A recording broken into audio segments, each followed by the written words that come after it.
السلام علیکم۔ آج لا ایشوز کے حوالے سے جو ہمارا ٹاپک ہے وہ ہے پاکستان کی خواتین کے لیے بنائے گئے قوانین کون کون سے ہیں، ان کے بارے میں جاننا بہت ضروری ہے، کیونکہ قانون کا موجود ہونا کافی نہیں ہوتا، اس کا علم ہونا بھی بہت ضروری ہے۔ پاکستان کو اسلام کے نام پر حاصل کیا گیا۔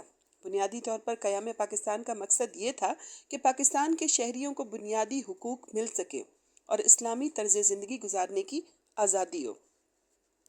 پاکستان میں اب تک جتنی بھی قانون سازی ہوئی ہے، اس میں گزشتہ چند سالوں سے بطور خاص خواتین کے حقوق کے لیے آواز اٹھائی گئی، مگر انتہائی افسوس کی بات ہے کہ علم نہ ہونے کی وجہ سے میرے ملک کی مائیں بہنیں اس سے فائدہ نہیں اٹھا پا رہی۔ 1961 میں مسلم آئلی قوانینوں آرڈیننس بنا ہی خواتین کے تکالیف کے ازالے کے لیے تھا، کیونکہ گھریلو تنازعات اور وراثت کے مسائل کا شکار خواتین کے لیے کوئی قانون ہی نہیں تھا۔ پھر اس کے بعد 1973 کے آئین کے تحت جو بنیادی حقوق عورتوں کو حاصل ہیں، بدقسمتی سے اس سے بھی عورتوں کو کوئی آگاہی نہیں۔ بنیادی حقوق وہ ہوتے ہیں جس کے خلاف کوئی عدالت فیصلہ نہیں دے سکتی اور خود بنیادی انسانی حقوق کی حفاظت کرتی ہے۔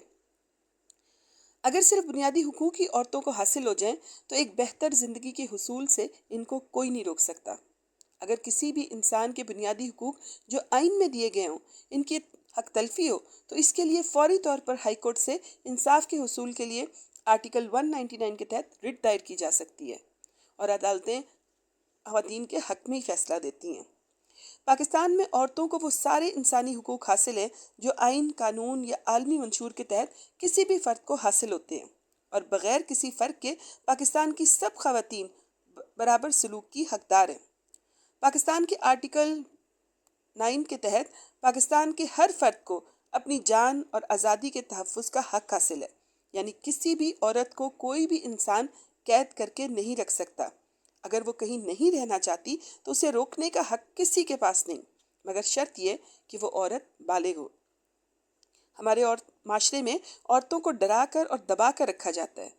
بے شک اسلام میں عورت کو گھر میں رہنے کی تلقین کی گئی ہے، مگر اگر کوئی تعلیم یا معاشی مجبوری کی وجہ سے گھر سے نکلتی ہے تو اسے علم ہونا چاہیے کہ اس کی حفاظت کے لیے کون کون سے قوانین ملک میں موجود ہیں۔ قانون ایک ہتھیار ہے، مگر یہ تب فائدہ دیتا ہے جب آپ کو اس کے استعمال کرنے کا طریقہ معلوم ہو۔ لا علم رہنے سے صرف نقصان ہے۔ جاننے کا حق اور سیکھنے کا حکم تو اللہ پاک نے دیا ہے، اس وجہ سے جاننا سب پر فرض ہے کہ ان کے کون کون سے حقوق ہیں۔ پاکستان کی خواتین کو پاکستان کے قانون کے لحاظ سے جو حقوق حاصل ہیں ان کی 3 اقسام ہیں۔ یہ حقوق آئینی حقوق کے علاوہ ہیں۔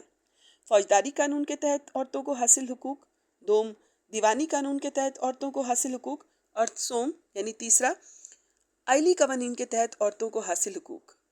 اگر میں کسی بھی خاتون سے پوچھوں تو میں اس پہ 100% شور ہوں کہ 99 پوائنٹ جو عورتیں ہیں جو گھریلو خواتین ہوتی ہیں یا دفتروں میں کام کر رہی ہوتی ہیں، میں لا نوئنگ سے الگ ہو کے بات کر رہی ہوں، ان کو ان تینوں میں سے بہت کم کے بارے میں علم ہوگا۔ اب ہم بات کرتے ہیں فوجداری قانون کے تحت عورتوں کو جو حقوق حاصل ہیں، تو کسی بھی عورت کی عزت پر یا شہرت پر، یعنی اس کو بدنام کرنے کی کوشش کرنے پر یا اسے رسوا کرنے پر 10 سال سے لے کر سزائے موت یا عمر قید تک کی سزائیں موجود ہیں۔ کسی بازار، پارک یا کسی بھی عام جگہ پر کسی عورت کی توہین کرنے پر فوری طور پر تعزیرات پاکستان کی دفعہ 509 کے تحت کارروائی کی جا سکتی ہے۔ یہ 509 ایک بہت اہم دفعہ ہے جو ہمارے قانون میں موجود ہے، جس میں عام خواتین جو ہاؤس وائفز ہوتی ہیں، جو گھریلو خواتین ہوتی ہیں، یہ دفعہ ان کے تحفظ کے لیے۔ اس کے علاوہ 509 کے تحت 3 سال قید اور 5 لاکھ روپے جرمانے تک کی بھی سزا ہو سکتی ہے۔ باہر کام کرنے والی خواتین کے لیے 2010 میں کام کرنے کی جگہ پر جنسی طور پر ہراساں کرنے سے تحفظ کا قانون سامنے آیا، تاکہ عورتیں باہر نکل کر اعتماد سے کام کر سکیں۔ اس کے علاوہ کسی بھی خاتون کو اگر سوشل میڈیا کے ذریعے سے بلیک میل یا ہراساں کیا جاتا ہے تو اس کے لیے صرف ایک ای میل یا فون کے ذریعے NR3C پر شکایت درج کی جا سکتی ہے۔ NR3C جو ہے وہ اس کا مخفف ہے national response centre for cyber crime of Pakistan, یہ اس کا مخفف ہے NR3C۔ اس پر کوئی بھی شکایت درج کی جا سکتی ہے۔ 2015 میں آنے والے سائبر کرائم لاز کی وجہ سے اب یہ سینٹر پہلے سے بہت طاقتور ہو چکا ہے اور FIA کے تحت بہت سارے مقدمات کو حل بھی کیا جا سکا۔ یہ مندرجہ بالا قوانین خواتین کے ذہنوں سے خوف دور کرنے کے لیے بنائے گئے ہیں تاکہ وہ پرسکون ذہن کے ساتھ اپنی قابلیت سے فائدہ اٹھا سکیں، اور چند برے لوگوں کی وجہ سے خواتین جن کا باہر نکلنا مشکل ہو جاتا ہے ان کو تحفظ مل سکے۔ اس کے علاوہ خواتین کو روایات کی بھینٹ چڑھانے سے بچانے کے لیے 2011 میں ایک ایکٹ سامنے آیا جس کا نام خواتین دشمن روایات کے امتناع کا ایکٹ 2011 تھا۔ اس قانون کے تحت کسی بھی رسم و رواج کے نام پر عورت کی زبردستی شادی نہیں کی جا سکتی۔ اس میں رسم و رواج میں وٹا سٹا، سوارا، ونی، کوئی بھی قسم کی جو شادی کی رسم ہوتی ہے اس کے تحت کسی عورت کی زبردستی اس کی مرضی کے بغیر شادی نہیں کی جا سکتی، اور نہ ہی اسے وراثت سے محروم کیا جا سکتا ہے۔ اس ضمن میں اگر کوئی ایسا کرے تو 3 سال سے لے کر 10 سال تک کی سزائے قید اور 5 لاکھ سے لے کر 10 لاکھ روپے تک کا جرمانہ ہو سکتا ہے، اور یہ سب صرف ایک فون کال پہ۔ یعنی اگر کوئی کسی عورت کی زبردستی شادی ہو رہی ہے، وہ نہیں اٹھ سکتی، تو اس کا کوئی بھی نیکسٹ فرینڈ، یعنی اس کا کوئی بھی، اس کی ماں یا اس کا کوئی بھی ایسا رشتہ دار جو اس کے ساتھ مخلص ہو، اگر وہ پولیس کو اطلاع دے دے تو فوری طور پر پولیس کارروائی کرتی ہے۔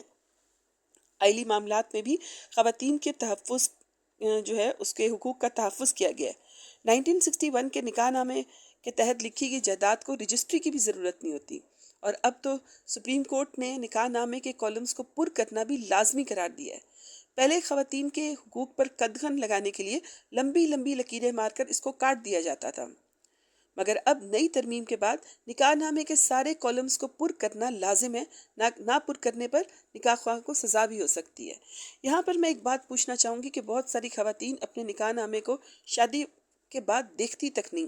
کیا انہیں معلوم ہوتا ہے کہ ان کے نکاح نامے میں کیا کیا لکھا گیا ہے، اور اس پر ان کی کون کون سی جائیداد یا ان کے جو مہر میں کتنی رقم ہے؟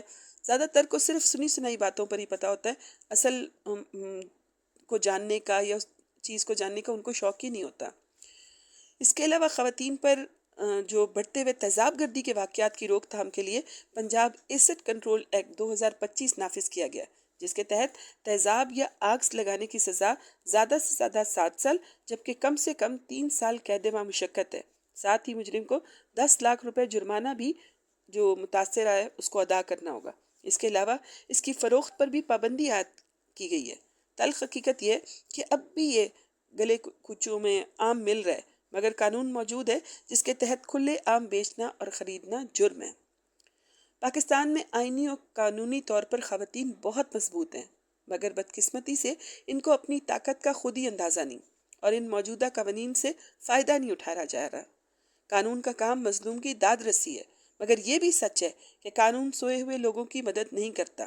اگر ہماری خواتین خود اپنے لیے آواز نہیں اٹھائیں گی تو کوئی اور ان کی پر ہونے والے ظلم کے لیے کیسے بول سکتا ہے؟ بہتر ہے شعور پیدا کریں اور اپنی اور دوسروں کی مدد کریں۔ جزاک اللہ خیرہ۔